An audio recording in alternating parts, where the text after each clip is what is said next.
पर 2021 लगभग ऐसा ही आएगा। ठीक है, जैसा कि आप जानते हैं 3 घंटे 15 मिनट का पेपर होता है। 15 मिनट आपको पढ़ने के लिए दिए जाते हैं, लेकिन आप उसमें भी कर सकते हैं अगर निरीक्षक टोकता नहीं है तो। ठीक, 70 अंकों का होगा, ये भी जानते हैं आप। अब देखिए पहला प्रश्न कह रहा सत्य है, और कभी कभी यह भी कह सकता है कौन सा असत्य है, तो आपको ध्यान से समझना है। ठीक है, तो पहला लिखा है डॉक्टर राजेंद्र प्रसाद एक कवि के रूप में प्रसिद्ध हैं। बिल्कुल नहीं, क्योंकि वे निबंधकार आलोचक हैं। ठीक है, क्या लिखूं, किसकी कृति है? रामधारी सिंह दिनकर की तो है नहीं, तो पद्मलाल पुन्नालाल बख्शी की है। ध्रुव स्वामी जयशंकर प्रसाद की है। बिल्कुल राइट आंसर, थर्ड वाला लगा लीजिए। और मुंशी प्रेमचंद क्या है? उपन्यासकार और कहानीकार हैं। ठीक है, इसलिए थर्ड वाला ऑप्शन सही हो जाता आपका। आगे देखिए, निम्नलिखित कृतियों में से किसी एक कृति के लेखक का नाम लिखना है। तो पहले तो सन्यासी, देखिए वैसे तो आपको एक ही लिखना है, एक कह रहा तो एक ही लिखिए। तो पहले तो सन्यासी है। सन्यासी के कौन है? सन्यासी के हैं इलाचंद्र जोशी। लिखो, सन्यासी के हैं इलाचंद्र जोशी। इन्होंने ही जिप्सी लिखा, जहाज का पंछी लिखा। ठीक है, जहाज का पंछी, जिप्सी, सन्यासी, ये सब किसकी हैं? इलाचंद्र जोशी। रसमीमांसा सभी जानते हैं। आचार्य रामचंद्र शुक्ल नहीं आए तो पेपर अधूरा रहेगा, वो आएंगे। ठीक है, तो रसमीमांसा आचार्य रामचंद्र शुक्ल। बिखरे पन्ने पद्मलाल पुन्नालाल बख्शी। हालांकि कहीं कहीं पर कुछ बिखरे पन्ने भी लिखा होता है, तो चाहे कुछ बिखरे पन्ने हो चाहे बिखरे पन्ने हो, ये पद्मलाल पुन्नालाल बख्शी जी का है। आत्मकथा, आत्मकथा के लेखक विष्णु प्रभाकर हैं। आत्मकथा सुनो तो, आत्मकथा मतलब ऑटोबायोग्राफी। आत्मकथा का ही नाम उन्होंने लिखा, आत्मकथा। इसके लेखक दो लोग हैं। पहले तो हैं आपके लाला लाजपत राय, दूसरे महात्मा नारायण स्वामी। लाला लाजपत राय और महात्मा नारायण स्वामी, दो लोगों ने लिखा। हालांकि लिखा कई लोगों ने है। आत्मकथा का ही नाम उन्होंने रख दिया आत्मकथा, जैसे कहानी का नाम कहानी रख दिया जाए, ऐसे उन्होंने आत्मकथा लिखी, लेकिन उसका नाम सेम रहने दिया, आत्मकथा। ठीक, तो कौन कौन दो हमने बताए? लाला लाजपत राय और महात्मा नारायण स्वामी। माटी की मूर्तें, माटी की मूर्तें किस विधा की रचना है? माटी की मूर्तें बताइए।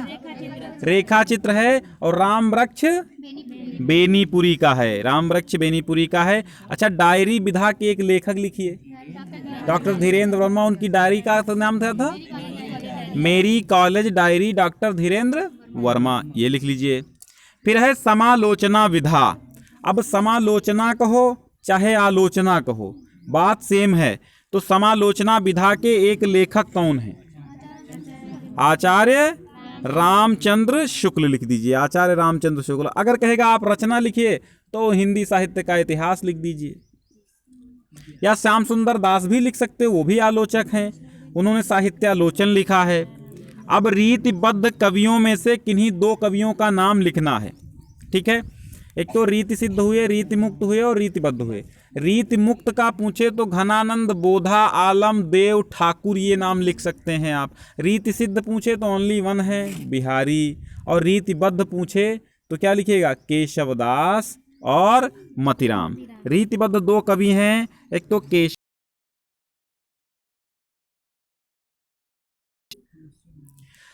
किन्हीं दो रचनाओं के, कह रहा है किन्हीं दो रचनाओं के रचनाकार लिखिए। और हाँ, रचनाकार लिखना ना, रचनाएं हैं उनके रचनाकार लिखिए। नंबर 1 पलाश वन, 2017 के एग्जाम में आ चुका है। पलाश वन किसकी रचना है? पंडित नरेंद्र शर्मा। लिखिए, पंडित नरेंद्र शर्मा, पलाश वन। पंचवटी तो सब जानते हैं। पंचवटी किसकी है? मैथिली शरण गुप्त की। पंचवटी की छाया में है सुंदर पर्ण कुटीर बना, जिसके सम्मुख स्वच्छ शिला पर धीर वीर निर्भीक मना। जाग रहा ये कौन धनुर्धर, जबकि भुवन भर सोता है। योगी कुसुमायुध योगी सा बना दृष्टिगत होता है। तो पंचवटी किसकी है? मैथिली शरण गुप्त की। मैथिली शरण गुप्त किस युग के कवि हैं? द्विवेदी युग के। परशुराम की प्रतीक्षा, हालांकि प्रतिज्ञा टाइप हो गया लेकिन प्रतीक्षा है, प्रतीक्षा मतलब इंतजार। तो परशुराम की प्रतीक्षा रामधारी सिंह दिनकर की है। ठीक है, हुंकार, रश्मिरथी, कुरुक्षेत्र, ठीक है, ये परशुराम की प्रतीक्षा रामधारी सिंह। नई कविता के किसी एक कवि का नाम लिखिए। कौन कौन? नई कविता के एक कवि का नाम। अच्छा, पल्लव, पल्लव देखिए, हाँ पल्लव छूटा है। पल्लव सुमित्रानंदन पंत की है, पल्लव पंत की। पल्लव, पा से पल्लव, पा से पंत। पल्लव किसकी है? पंत की है, हाँ, सुमित्रानंदन पंत। नई कविता के किसी एक कवि का नाम लिखिए। तो नई कविता के एक कवि नंबर 1 पे लिखिए। हाँ, नई कविता, नई कविता के एक कवि हैं भवानी प्रसाद। ये देखिए, नई कविता के पहले कवि हैं भवानी प्रसाद मिश्र और दूसरे कवि लिख लीजिए गिरिजा कुमार माथुर, प्रभाकर माचवे, ये सब लिख सकते हैं आप। नई कविता के पहले कवि भवानी प्रसाद मिश्र, फिर गिरिजा कुमार माथुर, प्रभाकर माचवे भी लिख लो। 2 लिखने 3 लिख लो, कौन सी दिक्कत है यार। अब देखिए गद्यांश आएगा, 2 2 2 6 अंक का गद्यांश होगा। 6 अंक का 3 प्रश्न उसके नीचे दिए होंगे, उसके उत्तर देना है। जिंदगी को मौत के पंजों से मुक्त कर उखाड़ काटा, ये पाठ आपका है अजंता। कौन सा पाठ है? अजंता। लेखक कौन? भगवत शरण उपाध्याय। अजंता के लेखक भगवत शरण उपाध्याय। तो सबसे पहले ध्यान से आपको गद्यांश पढ़ना है, इसके बाद नीचे के प्रश्न पढ़ना है। चलो हम गद्यांश नहीं पढ़ते, पहले हम प्रश्न ही पढ़ लेते हैं। तो पहला लिखा है उपर्युक्त गद्यांश के का संदर्भ लिखना है। तो क्या संदर्भ लिखेंगे? प्रस्तुत गद्यांश हमारी पाठ्य पुस्तक हिंदी के हिंदी के गद्य खंड के अजंता नामक पाठ से लिया गया है, जिसके लेखक भगवत शरण उपाध्याय। अब रेखांकित अंश की व्याख्या करनी है। तो रेखांकित अंश ऊपर देखो कौन सा अंक अंडरलाइन है, पहले उसको ध्यान से पढ़ो। जिंदगी को मौत के पंजों से मुक्त कर उसे अमर बनाने के लिए आदमी ने पहाड़ काटा। तो आप लिखेंगे भगवत शरण उपाध्याय कहते हैं कि जीवन को अमरत्व प्रदान करने के लिए, थोड़ा सा अपनी भाषा में लिखेंगे, वही बात लिखेंगे, बात वही, भाषा चेंज, बात वही, भाषा चेंज। ठीक, तो अब उसमें लिखेंगे जिंदगी को, जीवन को अमृत प्रदान करने के लिए मनुष्य ने क्या क्या किया? पहाड़ काटे। ठीक, क्योंकि उस पहाड़ काटने के बाद उस समय की, उस वर्तमान की स्थिति को दर्शाया गया। इंसान की जो भी खूबियां थी, जो कलाएं थी, पहाड़ काट कर उसमें दर्शाया गया, ताकि सालों साल, युगों युगों तक आदमी इसको देखे और याद रखे। ठीक है, तो आदमी ने अपनी कला को अमर बनाने के लिए ये सब कार्य किए थे। अब नीचे तीसरा एक प्रश्न आएगा जो गद्यांश से ही होगा। इंसान की खूबियों को अगली पीढ़ियों तक पहुंचाने के लिए आदमी ने कौन कौन से उपाय किए? तो आप देखिए इसमें लिखा हुआ है, क्या लिखा है? किस तरह इंसान की खूबियों की कहानी सदियों बाद आने वाली पीढ़ियों तक पहुंचाई जाए, इसके लिए आदमी ने कितने ही उपाय सोचे। अब लिखेंगे आप क्या क्या किया। आदमी ने चट्टानों पर अपने संदेश खोदे, तारों से ऊंचे धातुओं के चिकने पत्थर के खंभे खड़े किए, तांबे और पीतल के पत्थरों पर अक्षरों के मोती बिखेरे, और उसके जीवन मरण की कहानियां सदियों के उतार पर सरकती चली आई और चली आ रही है। तो आप ये नहीं लिखेंगे, आप बस मतलब जितना प्रश्न पूछा गया उतना ही लिखेंगे। अगला गद्यांश फिर आया, अगला गद्यांश आया कि मैं तो यही समझता हूं कि यदि हमें अपने समाज और देश में उन सब अन्यायों और अत्याचारों की पुनरावृत्ति नहीं करनी है। आप समझ गए होंगे, ये पाठ पढ़ा चुके हैं ना। डॉक्टर राजेंद्र प्रसाद ने लिखा भारतीय संस्कृति। ठीक, अब इसके प्रश्न का संदर्भ सीधी बात है लिख देंगे। जब पाठ का नाम, लेखक पता, तो संदर्भ तुरंत लिखेंगे। रेखांकित अंश की व्याख्या इसमें भी करनी है। ठीक, तो अब जैसा लिखा है फिर उसको पढ़ करके, उसको समझ करके अपनी भाषा में लिख देना है। ठीक, ज्यादा दिक्कत नहीं है, बस सेम टू सेम उसके मीनिंग्स बदलते चला जाना है आपको और लिखते चले जाना है। ठीक, अब तीसरा प्रश्न देखो क्या कह रहा है, हमारे देशवासियों के आर्थिक व्यापार किस भावना से प्रेरित होने चाहिए। तो ये आप देखिएगा सबसे नीचे, ठीक, नीचे वाला अंडरलाइन, सामाजिक कल्याण की भावना ही प्रधान होनी चाहिए। ठीक, तो इसका उत्तर लिखेंगे हमारे देशवासियों के आर्थिक व्यापार सामाजिक कल्याण की भावना से प्रेरित होने चाहिए। आगे देखिए, चरण कमल बंदो हरि राई जाकी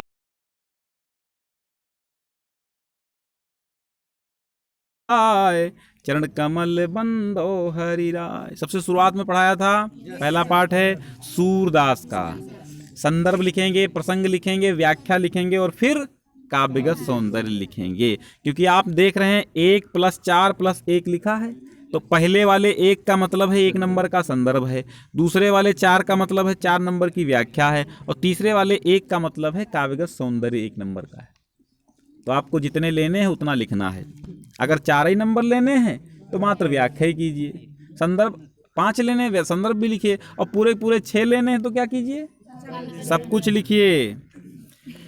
तो सूरदास क्या कहते हैं, मैं कमल रूपी चरणों वाले ईश्वर की वंदना करता हूँ, जो सारे संसार का स्वामी है, जिसकी कृपा से लंगड़े पर्वत को लांघ जाते हैं, अंधों को सब कुछ दिखाई देने लगता है, बहरा सुनने लगता है, गूंगा बोलने लगता है, और गरीब आदमी भिखारी भी सिर पर छत्र धारण करके चलने लगता है। सूरदास कहते हैं कि मैं ऐसे करुणामय ईश्वर को बार बार उनके चरणों पर नमन करता हूँ, शीश बार बार उनकी वंदना करता हूँ। ठीक है, आगे देखिए, मेवाड़ केसरी देख रहा केवल रण का न तमाशा था, वो दौड़ दौड़ करता था रण, वह मान रक्त का प्यासा था, चढ़चे तक पर घूम घूम करता सेना रखवाली था, ले महामृत्यु को साथ साथ मानो प्रत्यक्ष कपाली था।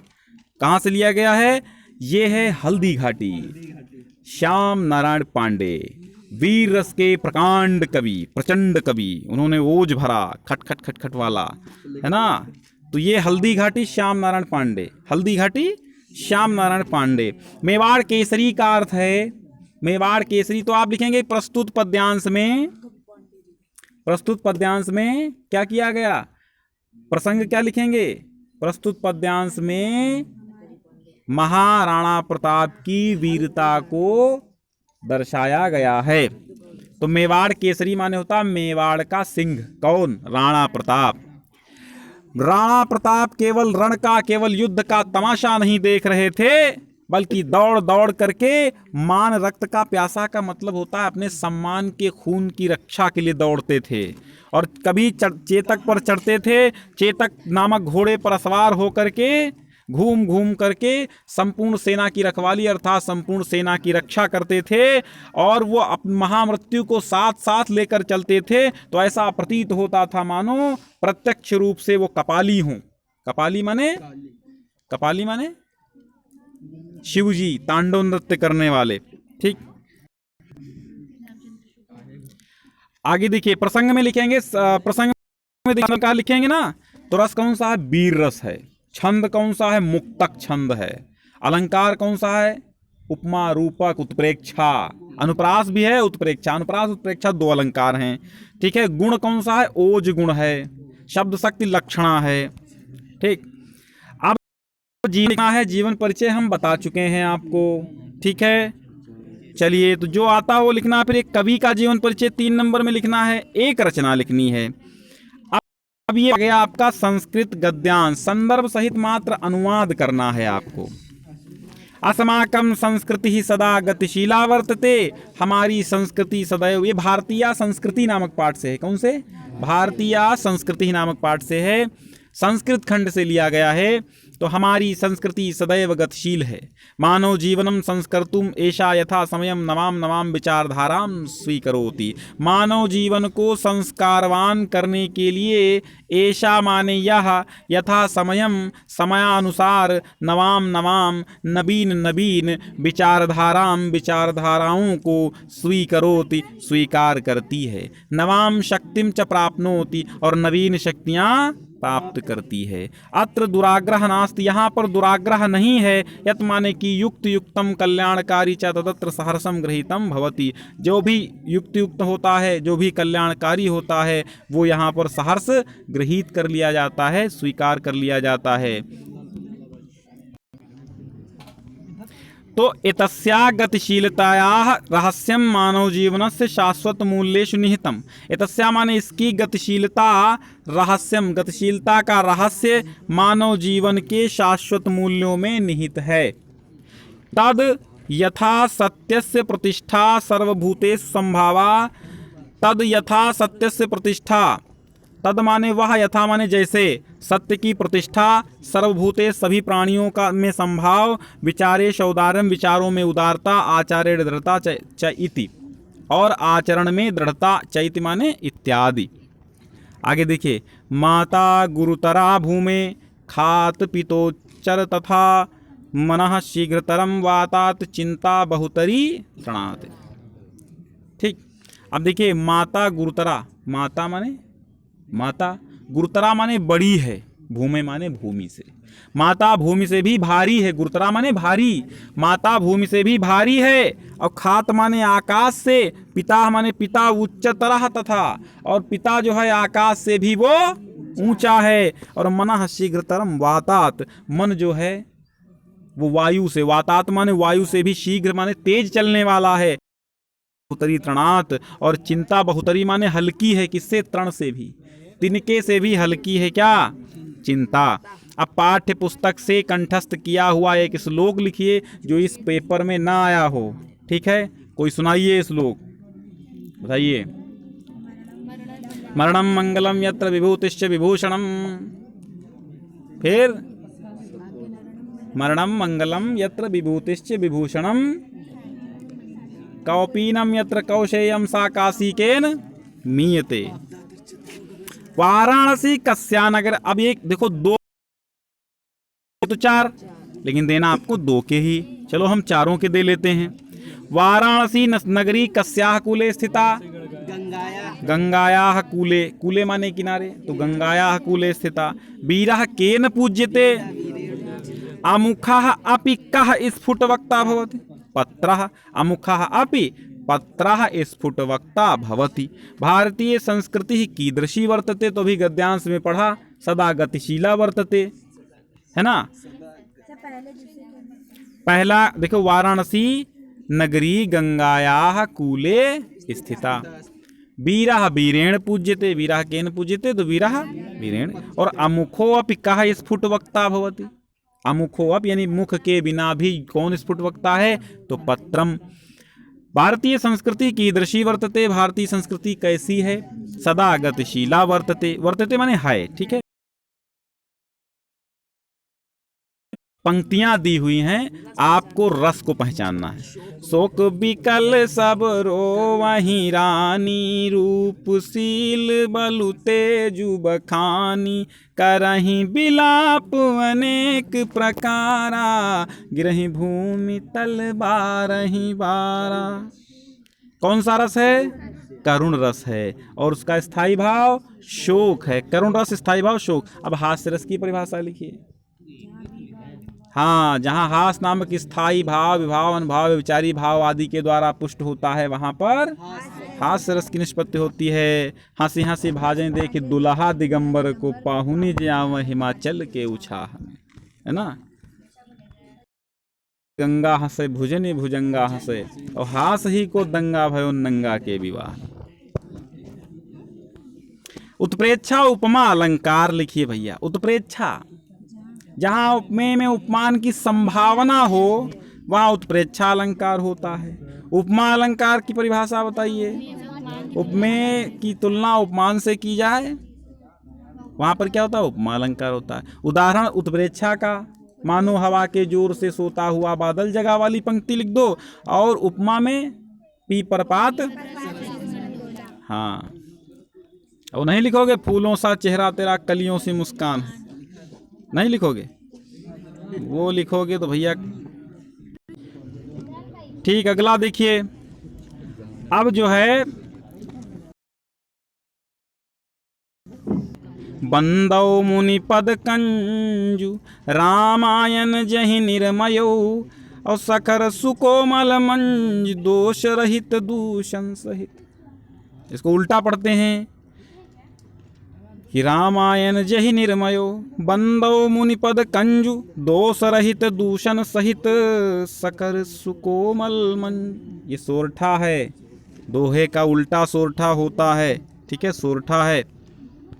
अब देखिए उपसर्ग बताना है, उपसर्ग के मेल से एक एक शब्द बनाओ। 3 उपसर्गों का दिए तो 5 हैं, लेकिन आपको 3 से मिलाकर बनाना है। चलो, अप से अपमान, और एक बताओ अपयश, अपवाद, अनुमान, अनुशासन, अनुभव, अनुगामी, अनुसरण, अनुयायी,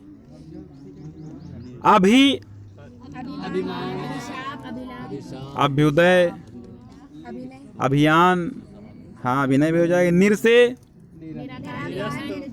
निराकार, निर्जन, निर्धन, निर्लज्ज, निर्णय नहीं होगा।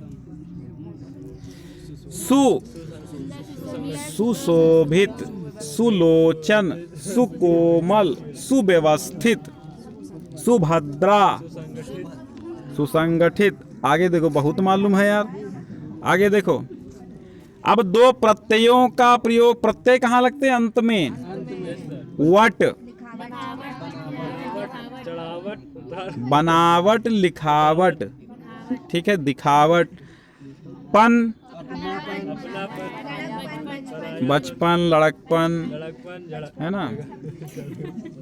त्वा, महत्व, घनत्व, ठीक है। आई, लड़ाई पिटाई। चलिए आगे देखिए, समास। अब इसमें कह रहा है कि एक समास की परिभाषा लिखिए, ठीक है। एक समास की परिभाषा लिखना है, उदाहरण सहित लिखना। तो द्विगु समास आप लिखेंगे तो क्या लिखेंगे? संस्कृत में ही लिख देना, संख्या पूर्वौ द्विगु, या परिभाषा इसे लिखेंगे कि जिसका प्रथम पद संख्यावाची हो और जिसका प्रथम पद संख्यावाची हो और दूसरा पद विशेष से हो। प्रथम पद संख्यावाची, दूसरा पद विशेष से हो, जो एक समूह को दर्शाता हो, वहां पर द्विगु समास होता है।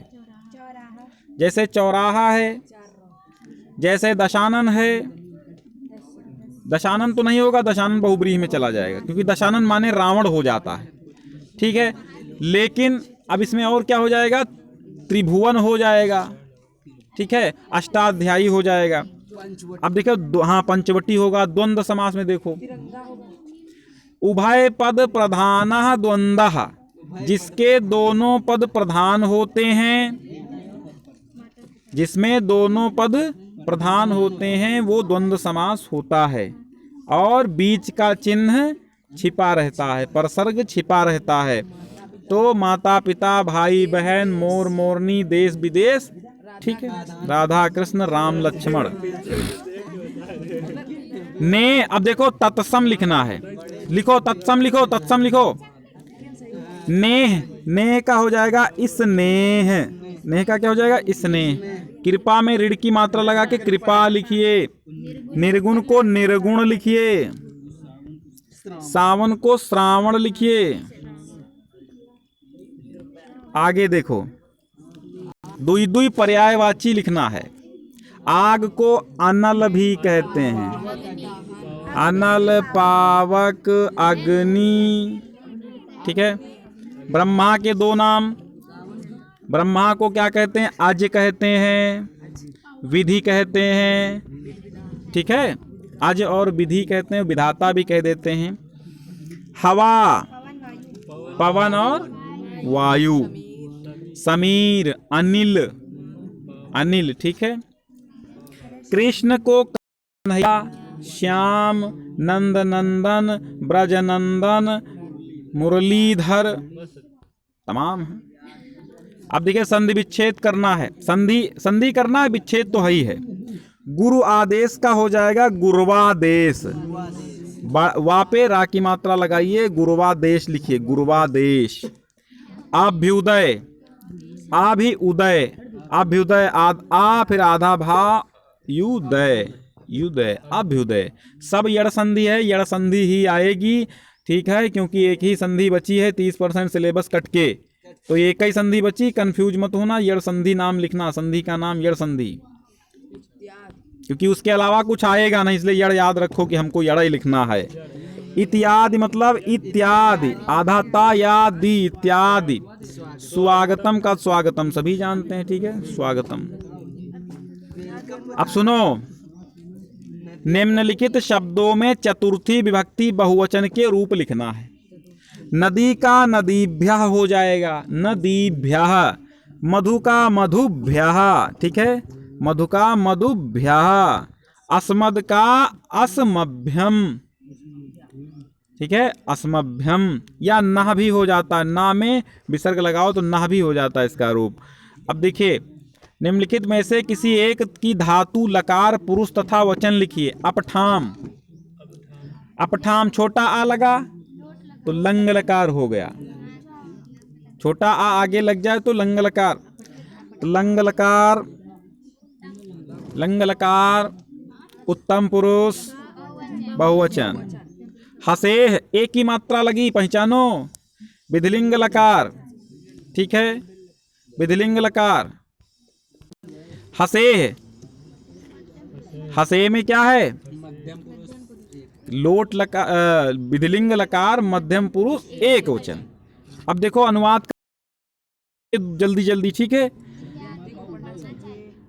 तो विद्यार्थी पठेत, विद्यार्थी को पढ़ना चाहिए, विद्यार्थी पठेत। और वाराणसी गंगायाः पावन तटे स्थिता अस्ति, हाँ, वाराणसी गंगायाः पावन तटे स्थितः अस्ति।